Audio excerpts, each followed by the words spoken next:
आसान है। Please happy chocolate day. Happy chocolate day, वो क्या होता है? आज चॉकलेट डे है तो लाए हो आप चॉकलेट? लाए हो सही में? दो बाहर बेचेंगे हम ले जा करके। नहीं नहीं रख लो, आई एम जस्ट किडिंग। हाँ अच्छा ठीक है, दे दो। ऐसे ही खर्चे चलते हैं मेरे यार, बाहर एक किराने की दुकान हो सेटिंग है जी। थैंक यू जी, thank you so much. The topic is law of karma. कितने बुरे बुरे लोग होते हैं, इतने बुरे बुरे काम करते हैं, क्या उनके साथ बुरा होता है? अगर हम कुछ अच्छा करते हैं, क्या पक्का है कि हमारे साथ कुछ अच्छा होगा? जैसे बहुत लोग सोचते हैं कि हमने कुछ अच्छा किया तो घूम करके हमारे पास आएगा, हमने कुछ बुरा किया तो घूम करके हमारे, तो कहाँ से घूम के आता है? मतलब कहाँ जाता है? कनॉट प्लेस जाता है, दौलत कहाँ कैसे आता है घूम करके? मेट्रो से जाता है कैसे? तो उसको मिल करके ढूंढने की कोशिश करेंगे, समझने की कोशिश करेंगे। अब कैसे करेंगे? आपको बोलना है कि आपके हिसाब से लॉ ऑफ कर्मा क्या है, किस तरीके से काम करता है, लेकिन शॉर्ट में। Good morning sir. सर मेरे हिसाब से कर्मा ये है कि जो बंदे को जो लगता है उसने किया है वो उसके हिसाब से सही होना चाहिए। जैसे ये कहते हैं ना कि तुमने मेरे साथ बुरा किया तो तुम्हारे साथ बुरा होगा, ऐसा कुछ मेरे को लगता नहीं। जैसे फॉर एग्जांपल कोई टेररिस्ट है, उसके हिसाब से तो क्या वो काम सही है? सर क्या उसका रिजल्ट सही आएगा उसके पास में? सर उनके हिसाब से तो वो काम सही है ना। That is what I am saying. तो अगर वो उनके हिसाब से सही है तो क्या वो सही है? नहीं। जैसे फॉर एग्जांपल मेरे को लगता है कि आग में कूदना सही है, तो अगर मैं सही सोच करके आग में कूद जाऊं तो क्या वो सही रिजल्ट आएगा? मेरी सोच वहां तक नहीं गई आग में कूदने की, मेरी गई है। बट जहां तक मेरी सोच गई है, मतलब जो काम हमने किए हैं लाइफ में। हाँ हाँ, let's give big hand for him.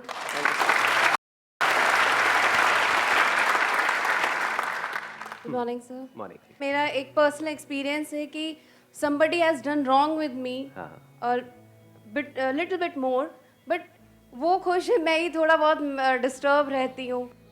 तो ये बड़ा मतलब अजीब लगता है कि अब I can blame to someone, क्योंकि वो तो अपने माइंड से ठीक ही चल रहा होगा या चल रही होगी, बट मैं अपने माइंड में कंफ्यूज रहती हूँ कि भाई ये ठीक है कि नहीं है, मतलब वो रहते ही है माइंड में। मतलब कई बार क्या होता है कि कोई आदमी झूठ बोल करके, फॉर एग्जांपल किसी ने हमको बेवकूफ बना दिया। मैं एक एग्जांपल पकड़ रहा हूँ, आपकी बात नहीं कर रहा, जस्ट इन जनरल, कि किसी ने झूठ बोला, चीज़ों को मैनिपुलेट किया, है ना, और आपके साथ में कुछ गलत कर दिया। अब वो बंदा मस्त है अपनी लाइफ में, आप दुखी हो गए, और कब तक के लिए हो गए? ऑलमोस्ट पूरी लाइफ के लिए हो गए। तो गलत किया किसने और हो किसके साथ रहा है? जो इनोसेंट है, जिसने कोई गलती नहीं करी, वो भुगत रहा है पूरी जिंदगी के लिए। जिसने गलत किया वो मस्त है, वो सोच तक नहीं रहा है उसके बाद, वो तो भूल गया है, यानी वो उसको भूल गया है गलत करके, लेकिन जिसके साथ गलत हुआ वो नहीं भुला पा रहा है। तो भुगत कौन रहा है? जो भूल गया है या जिसको याद है? तो यहां पर क्या आ गया? अंडरस्टैंडिंग आ गई कि अगर हम समझ लें, फॉर एग्जांपल यही आज हम करने की कोशिश करेंगे, समझ लें लॉ ऑफ कर्मा क्या है, ये कैसे काम करता है, किस किस लेवल पे कैसे कैसे काम करता है। अगर ये हमको अच्छे से समझ आ जाए, मतलब हमारे सारे फंडे क्लियर हो जाए, फिर हम एक्शन लें, तो पॉसिबिलिटी क्या है कि रिजल्ट अच्छा होगा हमारे लिए भी और औरों के लिए भी? 100%. Almost 100%. हाँ, it can't be 100% because we are thinking, but very near to 100%. But हमको ABCD भी नहीं पता है इस लॉ ऑफ कर्मा की, और फिर हम एक्ट करें, तब क्या है? फॉर एग्जाम्पल आप दिल्ली में ड्राइव कर रहे हो, तो पहले यहाँ के ट्रैफिक रूल्स को आपने अच्छे से समझ लिया कि लेफ्ट साइड में ड्राइव करना है, फिर आप ड्राइव कर रहे हो, तभी एक्सीडेंट तो हो सकता है, पर चांसेस बहुत कम है, या ये कह लो इस वजह से एक्सीडेंट नहीं होगा कि सामने से कोई आगे टक्कर मार दे। यहाँ पे तो सब कुछ हो सकता है। लेकिन if you drive according to the situation and the circumstances, उसको समझ करके आप ड्राइव करो, तो पॉसिबिलिटी सही एक्शन की बहुत बढ़ गई। We never try to understand what this law of karma is all about, क्योंकि इससे इंपॉर्टेंट और क्या है लाइफ में? बताओ, थोड़ा सा दिमाग लगाओ, ये समझना जरूरी है या नहीं है? सो मेरे हिसाब से जो आपका कर्मा या डेस्टिनी जो है वो कुछ नहीं होता। आप अपने जो बिलीव करते हो या फिर जो आपको कोई और बिलीव करवा देता है, आप उसको ही सच मान के वो चीज़ें आगे करते हो। आपका बिलीव और दूसरे के बिलीव के अकॉर्डिंग ही आपका कर्मा आगे डिसाइड होता है। तो व्हाट यू सेइंग इज कि जो हमारे बिलीव्स हैं उसके अकॉर्डिंग ये डिसाइड होता है कि हमको कैसा आउटकम मिलेगा उन एक्शंस का, जो एक्शंस हम ले रहे हैं। फॉर एग्जांपल आपको किसी ने बिलीव करा दिया कि आपके सर पे भूत चढ़ गया है, एक्चुअल में नहीं है, मान लिया, लेकिन क्या इस मानने की वजह से आउटकम आएगा या नहीं आएगा? नहीं आएगा सर। नहीं आएगा। सर गोल गोल घूमेगा नहीं घूमेगा, बाल बाल ऐसे घूमेंगे नहीं घूमेंगे, हाँ, आवाज बदल जाएगी नहीं बदल जाएगी। आप बीमार नहीं हो, लेकिन आपके अंदर एक वहम आ गया कि मैं बीमार हूं। इस वहम का क्या इलाज है? क्या इसकी वजह से गड़बड़ होगी या नहीं होगी? होने लग जाएगी। स्ट्रेस आएगा या नहीं आएगा? गड़बड़ मतलब क्या? आपके ऊपर स्ट्रेस आएगा या नहीं आएगा? टेंशन होगी या नहीं होगी? होगी। उसकी वजह से बॉडी में गड़बड़ होगी, बीमारी नहीं भी होगी तो कोई और बीमारी पैदा हो जाएगी, because of not being at ease. What is disease? कभी सोचा है? डिजीज जिसको बीमारी बोलते हैं, डिस ईज। सो ऐसा कुछ भी करोगे जिसकी वजह से you are not at ease, that is disease. कुछ भी मान लिया, आपके ऊपर टोना टोटका हो गया, मान लिया। वो कितना आसान है मनवाना। आपके घर के बाहर आकर के कोई लाल रंग मिला के ये वो करके कुछ अपना मिर्ची पिर्ची नींबू ले करके वहीं जहां से आप निकलते हो अपनी गाड़ी पे, उसके टायरों के दोनों के सामने लगा देना है, तो फटेगा, पुचुक करके आवाज आएगी, उसके बाद में हो गया आपका काम शुरू। और फिर जहां भी आप जा रहे हो, जैसे ऑफिस में गए, वहां पे आपके बेंच के वहां पे साइड में कोई लाल रंग से, यानी आपको लगेगा खून से लिखा हुआ है, तू नहीं बचेगा बे। जहां भी जा रहे हो यही दिख रहा है, क्या होगा? वोट लगेगी? नहीं लगेगी। ये क्या है? बिलीफ ही तो है। फिर चाहे कुछ पॉजिटिव हो चाहे कुछ नेगेटिव। पॉजिटिव में फिर भी एक क्वेश्चन मार्क है, नेगेटिव में कोई क्वेश्चन मार्क नहीं है। पकड़ में आई बात? पॉजिटिव में आप मान लो कि मैं तो भाई दुनिया का सबसे अमीर आदमी, मानता रहे, बन गए सबसे अमीर आदमी, बन गए, मानने से बन जाते हैं। मैं इस दुनिया का बेस्ट क्रिकेटर हूं, मान लिया, बन गए। मैं बीमार हूं बिकॉज ऑफ कुछ अंदर वायरसेस हैं, कुछ बैक्टीरिया हैं, उसकी वजह से आप सोचते रहो नहीं नहीं मैं हेल्दी हूं, मैं हेल्दी हूं, मैं ठीक हूं, मैं ठीक हूं, ठीक हो जाओगे। या उससे रिलेटेड जो प्रॉब्लम है उसको डायग्नोस करना पड़ेगा, उससे रिलेटेड गोली खानी पड़ेगी, तो वहां पे एक्शन लेना पड़ेगा ना। मेरी जिंदगी बेकार है, मेरी जिंदगी में कुछ नहीं पड़ा है, इसमें किस एक्शन की जरूरत है? कौन सी गोली काम आएगी यहां पर? नेगेटिव बिलीफ्स में किसी एक्शन की जरूरत है ना, वो काम अपने आप ही कर देगा। पॉजिटिव बिलीफ के लिए एक्शन की जरूरत है। Law of karma is whatever I am today is like a result of my action which I took in past. हाँ, And whatever choices I make today, you know, in day-to-day life, it will result, you know, in something in my future. अब ये एक बड़ा interesting point है यहाँ पे। एक और एक क्वेश्चनिंग करेंगे, एक और लेयर बीच में लेकर के आएंगे कि हम कहते हैं कि आज हम जो भी कुछ है वो अपने एक्शंस की वजह से है। क्या सच है झूठ है? सच है सर। अच्छा सच है ये, जबरदस्ती। ध्यान से देखना, ध्यान से समझना, बिकॉज इसीलिए हम कभी भी चीजों को कंप्लीटली नहीं समझते हैं। आपने आज जो भी कुछ किया, आप कुछ हो, क्या सिर्फ अपने एक्शंस की वजह से हो या अपने माँ बाप के एक्शंस की वजह से भी हो? जिस स्कूल में आप गए उनके टीचर्स के एक्शंस की वजह से भी हो। किसी का एक्सीडेंट हुआ जिसमें उसकी कोई गलती नहीं थी, ज़ेब्रा क्रॉसिंग पे आराम से वो चलता हुआ बंदा जा रहा था, यहां से कोई आया गाड़ी में, उसको ठोक करके चला गया और उसकी एक टांग नहीं है, क्या उसके अपने एक्शन की वजह से नहीं है? ना उसने लीगली कुछ गलत किया, ना एथिकली, ना मॉरली, किसी भी तरह से कुछ भी गलत नहीं किया, उसने सब कुछ सही किया और उसकी आज ये हालत है कि वो चल तक नहीं सकता है ढंग से। तो क्या वो उसके अपने एक्शन की वजह से? सोचो। हो सकता है उसने अपनी पास्ट लाइफ में माइक देना। We believe in rebirth, so might be that person must have done something wrong in his past previous life. मैं एक बड़ी मजेदार आपको बात बताता हूँ। जब भी हमारे या सो कॉल्ड हमारे जो गुरु हैं, ज़्यादातर गुरु घंटाल होते हैं उसमें, ज़्यादातर एक्सेप्शंस आर ऑलवेज देयर, जब भी उनके पास में हमारे पास में किसी सवाल का जवाब नहीं होता है तो हम क्या करते हैं? कॉन्सेप्ट ऑफ रीबर्थ को बीच में घुसा देते हैं। ऐसा करते हैं नहीं करते? Yes sir, yes sir. क्या आप में से किसी को भी अपना पिछला जन्म याद है? No sir. How can you say कि वो होता है? क्या हम एक काम कर सकते हैं कि जो हमारे एक्सपीरियंस से बाहर है उसको हम बीच में नहीं घुसेड़ेंगे। साइंस किसके बारे में? जिसको एक्सपीरियंस किया है या जिसके बारे में कोई एक्सपीरियंस नहीं है। इसके बारे में चाहे वो इन इंस्ट्रूमेंट्स के थ्रू किया है, ये जो 5 सेंसेस हमारे पास में है, या इन इंस्ट्रूमेंट्स के आगे कोई और इंस्ट्रूमेंट्स लगाए, फॉर एग्जांपल माइक्रोस्कोप, टेलीस्कोप, जो भी हमारे एक्सपीरियंस में आया उसी के बारे में तो हम कुछ समझ सकते हैं ना। जो हमारे एक्सपीरियंस में ही नहीं है तो वहां पे डिस्कशन करना क्या बेवकूफी नहीं हो गई? टाइम वेस्ट नहीं हो गया? तो अभी के लिए हम एक काम करते हैं, जो भी हमारे एक्सपीरियंस में है, जो सबके एक्सपीरियंस में है, बस उसी की बात करें, उसमें से देखेंगे कुछ निकल के आया या नहीं आया। सर रिलीजन की व्यू पॉइंट से देखा जाए, अकॉर्डिंग टू भगवत गीता, तो उसमें अगर वैसे देखा जाए तो साइंटिफिकली तो कुछ चीज़ें जो प्रूव नहीं कर सकता लाइफ में इंसान, बट गीता के अकॉर्डिंग देखा जाए तो रिबर्थ तो होता ही है अकॉर्डिंग टू कृष्णा। हाँ, तो वो तो फिर अलग कॉन्सेप्ट हो गया ना। तो आज हाँ एक minute, please have a seat. हाँ एक बार माइक देना उनको, माइक देना।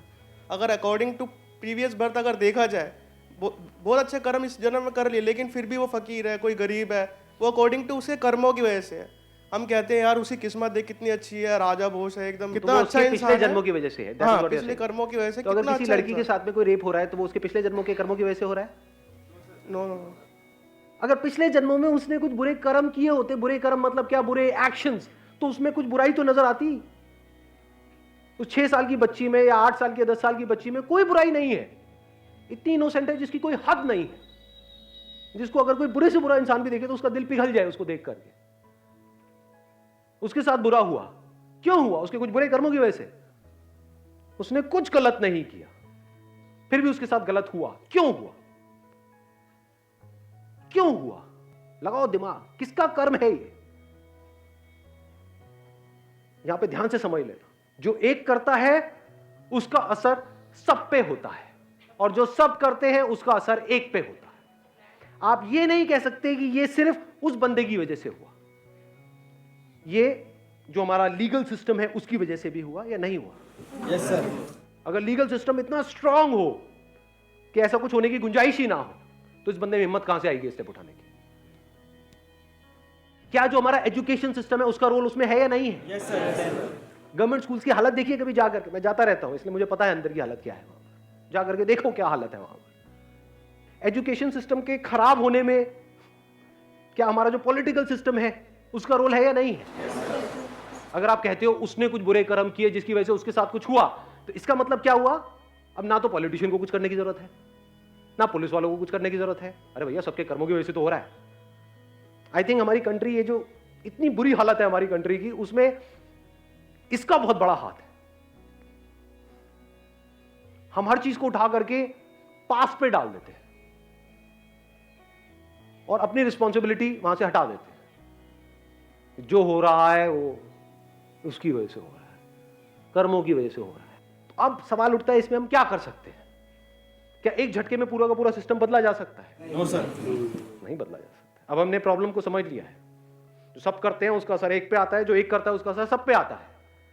आप अगर चाहो भी तो क्या सबको बदल सकते हो? अपने आप को बदल सकते हो? यस और नो? यस और नो? तो अगर आपने खुद को बदल दिया है पूरी तरह से, तो अब आप क्या कर रहे हो? आपको देख करके जो होंगे उनके अंदर चेंज आएगा या नहीं आएगा? या उनके अंदर भी खुद को बदलने की एक चाह उठेगी या नहीं उठेगी? तो क्या आप डायरेक्टली और इनडायरेक्टली पूरी दुनिया को नहीं बदल रहे हो? समझ गए मैंने क्या बोला है? यानी अगर आप अपने बच्चों को बोलते हो कि झूठ नहीं बोलना चाहिए, तो पहले आप खुद झूठ नहीं बोल रहे हो, या अगर झूठ बोला तो माफी मांग रहे हो उस बच्चे से भी और जो भी लोग आपके आसपास में हैं उन सब से। फिर आप एक्सपेक्ट कर सकते हो कि वो बच्चा भी ऐसा कुछ करे। आप खुद सुबह से रात तक झूठ बोल रहे हो और उस बच्चे को सिखा रहे हो झूठ नहीं बोलना चाहिए, तो गड़बड़ नहीं हो गई? खुद सेल्फिश हो और बच्चे को बोल रहे हो कि नहीं तेरे को सेल्फिश नहीं होना चाहिए, गड़बड़ नहीं हो गई? फिर वो बड़ा होकर के अपने माँ बाप को छोड़ रहा है, तो गलत क्या कर रहा है उसमें? आप भी तो ऐसे ही हो, आप भी तो अपने फायदे के लिए औरों का नुकसान करते हो, तो वो भी कर रहा है, तो उसमें गलत क्या है? कड़वी लगेंगी ये बातें सुनने में, सच नहीं है। तो वैसे तो करेगा जैसे उसने देखा है बचपन से लेकर के आज तक। हमारी कोई इंडिपेंडेंट एग्जिस्टेंस नहीं है, इस इल्यूजन से बाहर आ जाओ सबसे पहले। तो इंडिपेंडेंट लॉ ऑफ कर्मा कौन सा, वहीं पे ढह जाएगा। जो भी कुछ हम कर रहे हैं सुबह से रात तक, उसके पीछे पूरी की पूरी दुनिया है, डायरेक्टली और इनडायरेक्टली। चाहे फिर आपने कपड़े पहने हुए हैं, चाहे चश्मा है, चाहे बाल कटा रहे हो, कुछ भी है, जिस तरह से सोच रहे हो, जो काम कर रहे हो, उस काम को करने के लिए जो नॉलेज चाहिए वो नॉलेज अंदर फीडेड है, सब कुछ इंटरकनेक्टेड है। तो अब क्या करें यहां पर? इस प्रॉब्लम का सोल्यूशन क्या है? देखो, एक तरफ से मैं पावरलेस हूं, जैसे ही मैं सच को देख लेता हूं हम पावरलेस हो जाते हैं, इसलिए सच को ज्यादातर लोग देखते ही नहीं है, यहां तक जाते ही नहीं है, क्योंकि एक पावरलेस फील करते हैं। अब हम क्या करें? इतनी बड़ी दुनिया है, वहां पर इतना कुछ गलत हो रहा है, मैं तो कुछ कर ही नहीं सकता, तो मैं क्या करूं? मैं सिर्फ अपने बारे में सोचूं, बाहर में गई दुनिया। ये सोच नहीं हो जाएगी हमारी? यानी अगर आप सही भी हो अपनी तरफ से, बिल्कुल सही हो, तब भी यहां का जो लीगल सिस्टम है वो ऐसा है कि जिसने क्राइम किया है वो छूट जाएगा पैसे वैसे खिला करके, और आप इनोसेंट हो, आपको जस्टिस नहीं मिलेगा। स्ट्रॉन्ग पॉसिबिलिटी, ये कोई इल्यूजन नहीं है, फैक्ट्स है। तो यहां पर सही क्या और गलत क्या? जब गलत छूट जाता है और सही को सजा मिलती है, तो मैं भी गलत ही क्यों ना हो जाऊं? ये थॉट्स आते हैं नहीं आते? Yes sir. जब जो चोर उचक्के हैं या जो भी जो उल्टे सीधे सारे काम कर रहे हैं वो मजे मार रहे हैं, और जो शरीफ आदमी है जिसने कभी लाइफ में किसी के साथ गलत नहीं किया वो भुगत रहा है। ऐसा है, सच है, नहीं है? हाँ, तो यहां से क्या थॉट आएगा माइंड में कि आप भी बुरे हो जाते हैं, उससे क्या होगा? लगाओ थोड़ा सा दिमाग। जितने हम बुरे हो रहे हैं दुनिया और बुरी हो रही है। इस बुरी दुनिया का असर सिर्फ हम पे नहीं आ रहा है, हमारी फैमिली पे भी आ रहा है, हमारे बच्चों पे भी आ रहा है, सब पे आ रहा है। इस बुरी दुनिया की वजह से या जो सब कुछ बुरा हो रहा है उसकी वजह से एक बुरा हो रहा है, वो एक जो सबसे अलग नहीं है, तो सब और बुरे होते चले जा रहे हैं, तो इस एक की लाइफ और खराब होती चली जा रही है। इसके दूसरे एस्पेक्ट को देखो। एक सच क्या है कि जो सब करते हैं उसका असर एक पे होता है, ये सच है। दूसरा सच क्या है कि जो एक करता है उसका असर इस पूरी दुनिया पे होता है। तो अगर इस सच को आप देख लो कि जो भी मैं करने वाला हूं उसका असर सब पे होने वाला है। यानी अगर आप एक टीचर हो, किसी स्कूल में पढ़ा रहे हो, तो उसका असर उन कुछ बच्चों पे नहीं हो रहा है, पूरी दुनिया को आप बदल रहे हो। पूरी दुनिया बदलने वाली है आपकी वजह से। तो अब आपको रिजल्ट साफ नजर आ रहा है। रिजल्ट छोटे मोटे पैसे से बहुत बड़ा है। क्या बड़ा है कि इस महीने के एंड में मेरे को 10,000 रुपए मिले, 20,000 रुपए मिले, वो बड़ा है? मैं नहीं कह रहा उसको छोड़ दो। स्कूल वाले जो आप काम कर रहे हो उसका आपको पैसा दे रहे हैं, आपको नहीं मैं नहीं लूंगा 20,000, मैं बहुत बड़ा काम कर रहा हूं। क्या कर रहा हूं मैं? पूरी दुनिया को बदल रहा हूं। पैसा अपनी जगह पर है, वो किस लिए चाहिए? अपने खर्चे वर्चे निकालने के लिए। लेकिन साथ में कोई जीने की कोई वजह भी तो चाहिए ना। ये तो कीड़े मकोड़ों की तरह जी रहे हैं। कड़वा तो नहीं लग रहा है? अगर सिर्फ अपने लिए जिए, अपने लिए मरे, तो क्या जिए? उसमें एनर्जी कहां से आएगी? जिसको आप मोटिवेशन कहते हो, एक्चुअल में मोटिवेशन सब टेम्पररी होता है। इंस्पिरेशन कहां से आएगी जीने की? जो अंदर से एनर्जी निकल रही है वो कहां से आएगी? जब आपको दिखे कि आपको कोई भी एक्शन छोटा नहीं है, छोटा बड़ा कुछ नहीं है इस दुनिया में। ये मत समझो कि मैं कोई बड़ा काम कर रहा हूं आप छोटा कर रहे हो ना। फॉर एग्जाम्पल स्कूल में जब मैं था, मतलब मे बी 6th और 7th स्टैंडर्ड, मैंने बताया भी था अपने एक सेशन में, मेरे को याद नहीं एग्जैक्टली मैं कौन सी क्लास में था, शायद 5th 6th में था। तब एक मॉरल साइंस की मेरी टीचर होती थी। मैं बिल्कुल थका हुआ स्टूडेंट था स्कूल में, ना पढ़ाई में अच्छा, ना इसमें अच्छा, ना कोई फ्रेंड सर्कल, कुछ भी नहीं, मीडियोकर सा स्टूडेंट था। उस मैम ने बस एक बात बोल दी कि संदीप एक दिन तुम बहुत आगे जाओगे। वो बात घर कर गई। तो आज ये सब जो भी कुछ हो रहा है उसमें उनका हाथ है या नहीं है? तो क्या वो उन्होंने क्या किया जिंदगी में? सिर्फ 10-15 हज़ार रुपए की नौकरी करी या उन्होंने इस बंदे को खड़ा कर दिया? देख पा रहे हो इस सच को? ये विजन चाहिए होती है लाइफ में। तो अब आपकी सोच बड़ी हो जाती है। जब बड़ी सोच एनर्जी चाहिए, छोटी सोच के लिए क्या एनर्जी चाहिए? छोटी। अब यहां पर कोई सेल्फिश मोटिव नहीं होना चाहिए अगर इस सच को आपने देख लिया है। यानी अब अगर आप ये सोच करके कर रहे हो कि मैं जो करने वाला हूं या करने वाली हूं उसका असर पूरी दुनिया पे आने वाला है, तो मुझे क्या मिला? अरे घोचू, आप उस दुनिया से अलग नहीं हो, आप ही वो दुनिया हो। तो जो मिला आपको ही मिला। तो यहां से आपका पर्सनल सेल्फिश मोटिव बिल्कुल जीरो हो गया। जैसे ही वो जीरो हो गया, अब आप फ्री हो गए, आपकी एनर्जीज फ्री हो गई। नहीं तो सो कॉल्ड बुरे लोग, सो कॉल्ड अच्छे लोग, दोनों में कोई फर्क नहीं है। दोनों का अपना सेल्फिश मोटिव है। जो बुराई कर रहा है वो भी अपने फायदे के लिए कर रहा है, जो सो कॉल्ड अच्छाई कर रहा है वो भी अपने फायदे के लिए कर रहा है। ऐसे लोग जो सो कॉल्ड अच्छा काम कर रहे होते हैं, सो कॉल्ड सोशल वर्कर्स, कभी बारीकी से बैठ करके उनको ऑब्जर्व करना, आपको एक बात वहां पे कॉमन नजर आएगी। उनके अंदर एक कड़वाहट होगी कि मैंने दुनिया के लिए इतना किया, ये दुनिया देखो मेरे साथ में क्या कर रही है। ऐसा आपने नोट किया अपने फैमिली मेंबर्स में? देखो ऐसे लोगों को, ऐसे लोगों को जानते हो? सबके साथ सब कुछ अच्छा करते हैं लेकिन रोते रहते हैं सुबह से रात तक। जब करते हैं तो एक्सपेक्ट करते हैं, यानी वो क्या एक्सपेक्ट कर रहे हैं कि मैंने अच्छा कर्म किया, मुझे अच्छा फल मिलना चाहिए। भाई तूने अच्छा कर्म किया और अगर तू एक है सबके साथ में तो तुझे अच्छा फल मिल गया है। कल पे क्यों डाल रहा है? टॉपिक क्लोज हो गया है। जब टॉपिक क्लोज हो गया तो कुछ बचा ही नहीं है। तो कर्म करने से पहले भी खुश, कर्म करने के बाद भी खुश, इररिस्पेक्टिव ऑफ कि उस कर्म का कैसा फल आ रहा है। इसको आप कह सकते हो वो कर्म जो सही है। Thank you so much ji.